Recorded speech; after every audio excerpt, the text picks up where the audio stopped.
I think began, excuse me, so just so you understand. So we got a great, excuse me. Excuse me, I'm not responding to you. I'm talking to this gentleman. Will you please sit down? Excuse me. Very fine people on both sides. You had people in that group, excuse me. You are not called on. Excuse me. But to say that, what you said is so insulting to me. It's a very terrible thing that you said. Welcome back to AM Joy. Well, if there are two words Donald Trump loves to hit the media with, and no collusion or fake news, they're the ones that you just heard. Excuse me. It's a phrase, or rather a rebuke, that Trump uses to avoid topics he doesn't like and to shut down reporters who ask him questions he doesn't want to answer. Excuse me is how Trump tries to put reporters in their place for daring to do their jobs. This week, he used it to cut off reporters during a press gaggle before he boarded Marine One, and it worked. Rather than have to answer questions about whether White House counsel Don McGahn lied to Robert Mueller or whether he would let McGahn testify to Congress, Trump was able to redirect the conversation just by repeatedly making reporters stop talking. Excuse me. The day before, his press secretary, Sarah Huckabee Sanders, held her first press briefing in almost 2 months, off the record and not for broadcast, and only answering questions from children, the children of journalists participating in Take Our Daughters and Sons to Work Day. Journalists who now know that Sanders told Mueller's investigators under oath that she just made up information during White House press briefings. So who knows what tall tales she told those kids?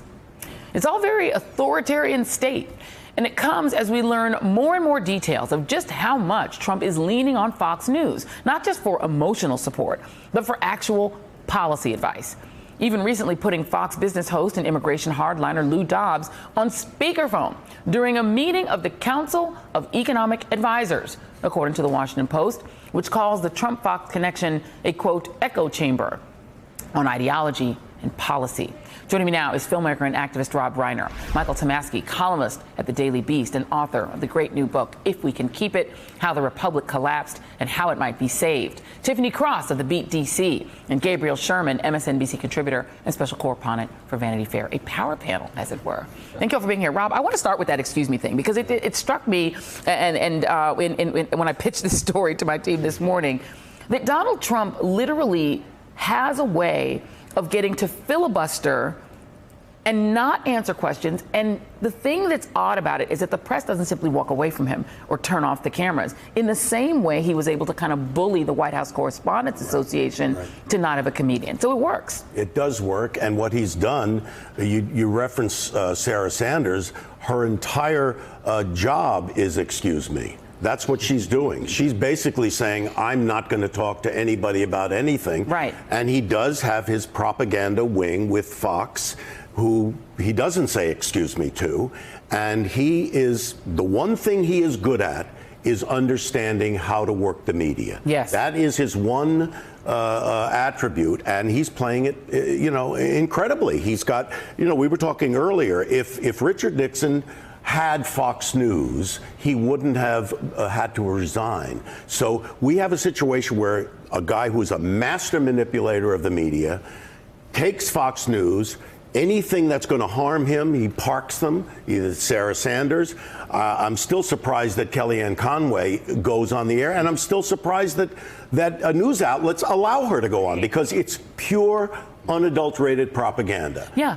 And Nixon they were going to call it conservative TV, right? So Nixon and Roger Ailes, they've understood since that time that if you have an in-house sort of state TV, essentially, that you can just pretend that everything else doesn't exist, and you can make things up, as Sarah Sanders now admits that she does, and still be taken seriously as the credible press secretary. And with Trump, just don't answer anything. Without a question, you look at Roger Ailes' career, the long arc of it. Clearly, he wanted to get that project started for Richard Nixon. In the mid-'70s, he tried to start another right-wing TV network. It was ahead of its time. And then finally, in 1996, with the money of Rupert Murdoch, he had the means to do so. It's one thing I want to point out that Rudy Giuliani told me last week when I was reporting a piece, is that this tweet storm, all this madness you see, according to Rudy, is actually designed, and I'm surprised he was so honest about it, to throw sand in people's eyes, to create so much doubt and confusion about Robert Mueller that the Trump's voters just don't know what to believe. Right. So, the media says, oh, Trump's raging,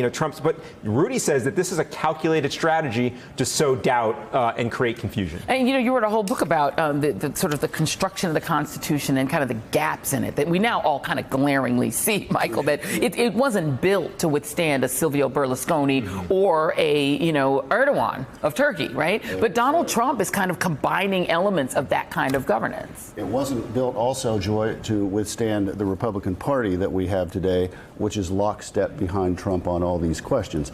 The founders, the people who wrote the Constitution, assumed, of course, that people, whatever political party they were in, would be able to rise above that and transcend that if the evidence was such that it required them to do so. There's no way the Republican Party is going to do this today. On this question of the media, let me just say real quickly that as shocking and amazing as it is that like Sanders hasn't had a press briefing for 2 months and only talked to kids, it's almost a blessing because it's worse what they do say when they do communicate with the press. And Trump and Kellyanne Conway going out there after Barr's 4-page letter before we knew the report and saying, complete and total exoneration and we're accepting apologies.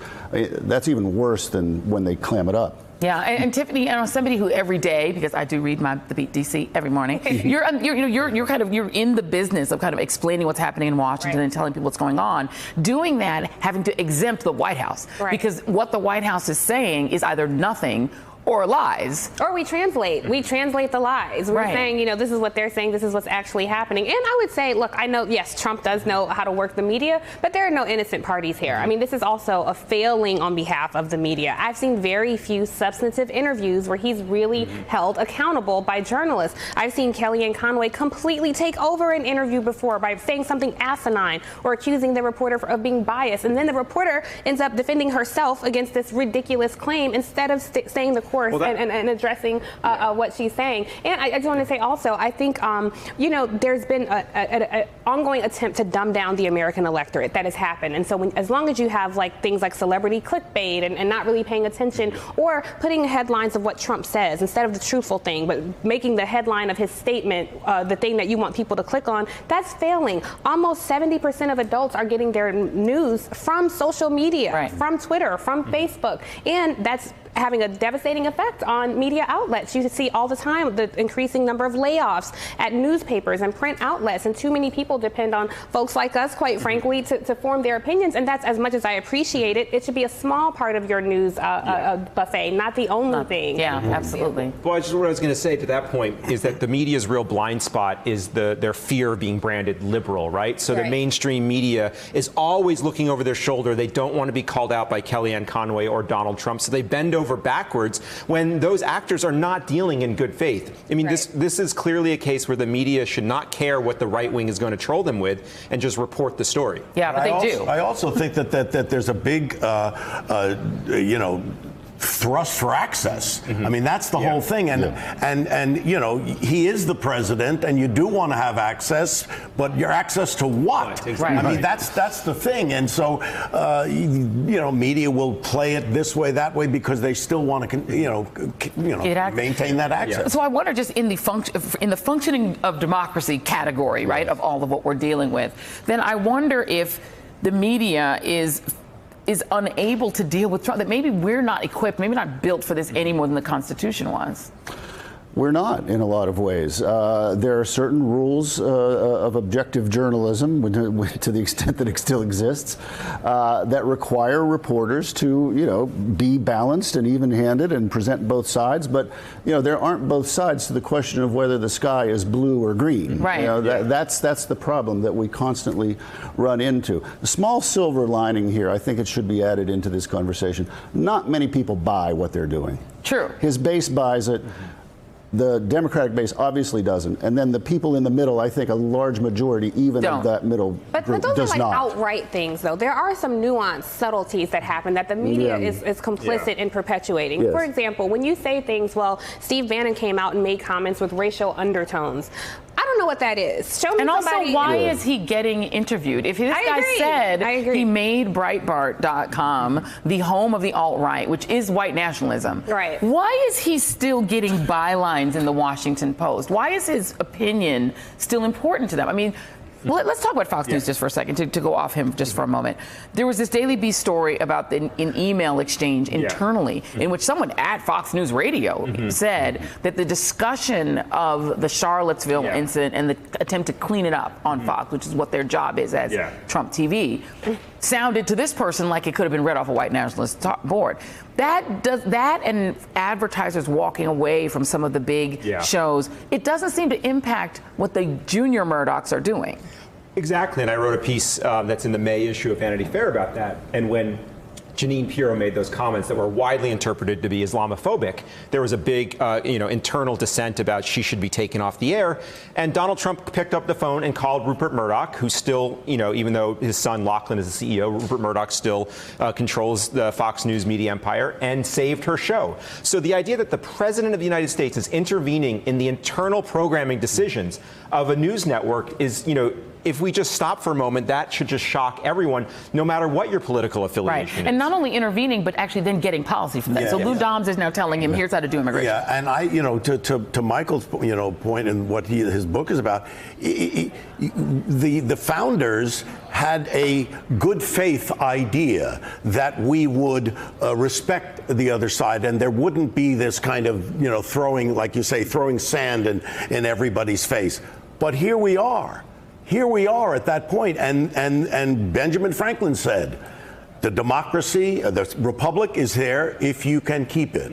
And it is all up to whether or not we as, human beings, as Americans, as decent people, can say, all right, the sky is blue. We all agree on it. Now let's have the discussion. And if we can't agree on that, then we are on the track to destroying what we've had for 243 years. Let's shift over and talk about the Democrats really quick. I'm going to start with you on this, Tiffany, because at the same time, the Republicans do understand the Democrats really well. And Kurt Bardella was on, it was either this show or All In. I've been working so many hours and I don't remember what show it was. But he said on one of these two shows that back when he was working on that Republican side, they understood the Democrats will always back down. They understood the Democrats are always going to walk away. They're always going to give in. And so on the idea of impeachment, Republicans have another way to kind of bully the Democratic Party, which is demonstrably afraid of taking a step that big. So is it going to be difficult for Democrats to come off of that posture when, A, they're a more diverse party? They've got more conservative members. They've got members who may not want to go home in their districts and deal with something like impeachment,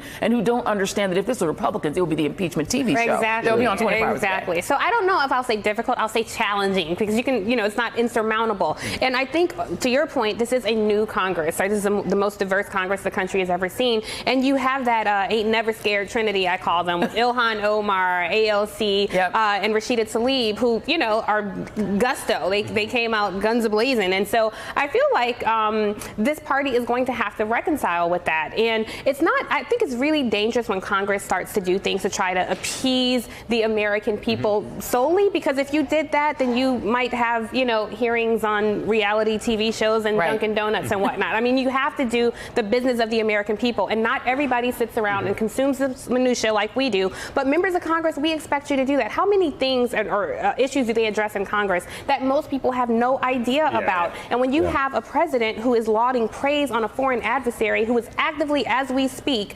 trying to attack our democracy, and your attitude is, well, we don't want to upset the voters if we pursue articles of impeachment, I think you're failing the American people. How might Fox deal? I'm sorry. No, I'm saying there are times when the politics, the political calculations have to be discarded. There are times when our country right now, in our republic, our democracy is in the crosshairs. And so we have to make that decision. And if it means we all get voted out, we have to make sure that the American public sees what is going on. And the only way they'll see it is if people go on television. When you got William Barr refusing to go in front of a judiciary committee in Congress, openly defying. This is, we're in yes, we're in a different democracy is at stake. Let's say if Democrats did go the route of doing either big impeachment hearings or the Mueller hearings, whatever they want to call it, right? A sort of Watergate hearing style approach.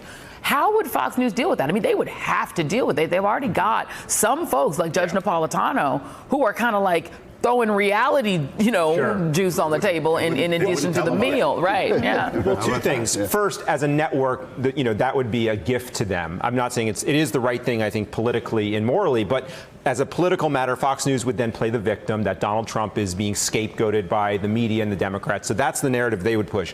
Secondly, yes, there are sort of voices of sanity like Judge Napolitano, but they get, scant amount of airtime compared to Sean Hannity, Laura Ingraham, Tucker Carlson. That's 3 hours a day. And a Fox person emailed me just last week to say that producers see ratings go down whenever there's a Trump skeptic on the air. The audience will actually change the channel. They can measure this. And so, if you are a network, you see a person like Judge Napolitano, you're not going to be giving them significant airtime, especially during a case like impeachment. Even though he's an expert. Okay, well, we're out of time. They're also not going to air it. Yeah. Right. They'll air little bits and pieces, and like you say, they'll take the position of like they're bullying him, but they're not going to air it wall to wall like other networks would. What a world. Rob, Michael, and Tiffany will be back in our next hour. Gabriel Sherman, thank you very much. Appreciate your time. Coming up. This land is our land. This land is our land. This land is our land. We will talk to the author who was subjected to that harassment by white nationalists at a bookstore in Washington, D.C. What a world. That's next.